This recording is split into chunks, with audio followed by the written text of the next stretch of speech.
خاندانوں کے اندر کچھ شریر لوگ ہوتے ہیں جو چھوٹی بات کو بڑا کر کے زوجین کے سامنے الگ الگ پیش کر دیتے ہیں.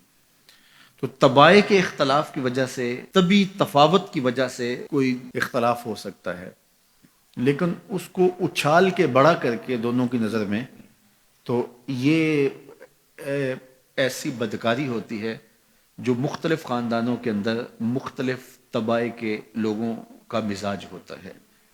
تو ایسے لوگوں سے اپنے آپ کو محتاط رکھنے کی ضرورت ہوتی ہے. اور اگر وہ شوہر کے خاندان سے تعلق رکھنے والا فرد ہے تو اس کو بیوی کو بتا دینا چاہیے کہ یہ ہمارا اس کے رشتے کا احترام موجود ہے، لیکن ہم نے اس سے رہنا محتاط ہے. اور اگر وہ بیوی کے خاندان کا فرد ہے تو بیوی شوہر کو بتا دے کہ یہ صاحب معزز تو بہت ہیں ہمارے خاندان میں، لیکن ماشاءاللہ شریر بھی بہت ہیں. ان کی مثال اس مکھی کی طرح ہے جو سارے بدن کو چھوڑ کے زخم کی جگہ پہ بیٹھتی ہے.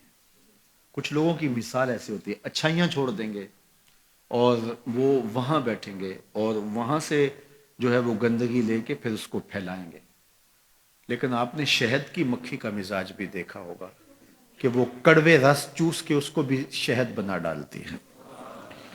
تو اس طرح کے لوگ عمومی طور پہ جو ہے وہ خاندانوں کو توڑ دیتے ہیں اور دو لوگوں کے درمیان فساد اور شر کا ذریعہ بنتے ہیں.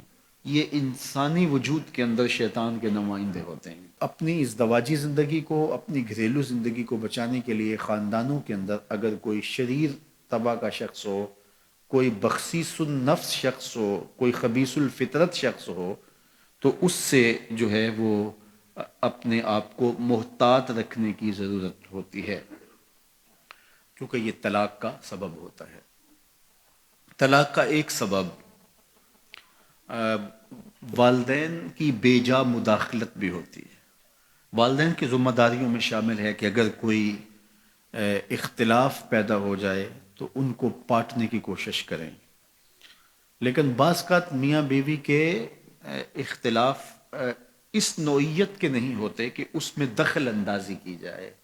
کچھ لڑائیاں پیار کی بھی ہوتی ہیں، کچھ الجھاؤ محبت کے بھی ہوتے ہیں، ایک دوسرے کو نظر انداز کرنے کا گلہ ہوتا ہے. تو یہ وہ باتیں نہیں ہوتی کہ جس کو آپ پرے پنچایت کا موضوع بنائیں اور جس کو آپ جو ہے وہ بحث کے عنوان دیں اور پھر اس پر جو ہے وہ آپ جو ہے وہ اپنا بڑا ہونا ثابت کریں کہ ہم بڑے ہیں اور یہ کیس ہمارے سامنے لاؤ. نہیں، بلکہ یہ پیار کی لڑائی ہے.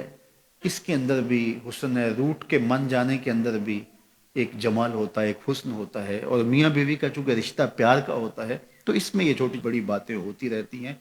اور اس میں بیوی معمولی سا نظر انداز ہونا بھی گوارا نہیں کرتی. شوہر کی فضول تر ذمہ داریاں بعض اوقات اس کو غافل کر دیتی ہیں، تو بیوی اس کو گوارا نہیں کرتی کہ تم مجھ کو نظر انداز کر رہے ہو. چونکہ انسانی فطرت کے اندر تجدید محبت بھی ہے. اگرچہ بیوی کو یہ یقین ہوتا ہے کہ یہ مجھ سے محبت کرتا ہے، لیکن وہ اس کی زبان سے سننا چاہتی ہے، اس کے معمولی رویے کی تلخی بھی اس کو گوارا نہیں ہوتی.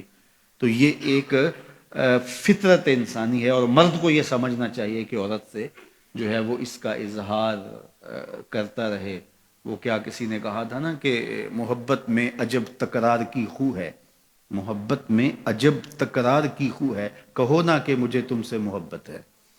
تو یہ فطرت ہے، یہ تقاضا ہے انسان کا کہ وہ اس کا اظہار کرے. تو بعض کا بندہ کہتا ہے کہ میں ٹوٹ کے چاہتا ہوں، میں دل دماغ سے روح سے چاہتا ہوں، تو مجھے کیوں بار بار کہنے کی ضرورت ہے. تو یہ چیز بیوی کے لیے تلخی کا سبب ہوتی ہے کہ یہ مجھ سے محبت کا اظہار نہیں کر رہا. تو اس طرح تناؤ پیدا ہو جاتا ہے. تو یہ تو تناؤ محبت کا ہے. بیوی کو بھی 100% یقین ہے کہ یہ مجھ سے محبت کرتا ہے اور جو ہے وہ شوہر کو بھی. لیکن یہ اس طرح کے تناؤ کے اندر بعض خاندان کے بڑوں کو پنچ بننے کی بڑی خواہش ہوتی ہے، دھکے سے آگے بیٹھا، ہاں جی آپ کی صلح کروانے ہیں. میاں تم گھر رہو، یہ معاملہ ہمارا ہے اور یہ مابین زوجین ہے، اور جو مابین زوجین تنازع ہوں ان کو مابین زوجین ہی رہنا چاہیے، ان کو دو خاندانوں کے مابین نہیں آنا چاہیے. اور جب وہ مابین قبائل آتے ہیں تو وہ تماشا بن جاتا ہے، جبکہ وہ لڑائی جو ہے وہ ایک معمولی تھی اور وہ پیار کی لڑائی تھی، وہ کوئی ایسا اختلاف نہیں تھا.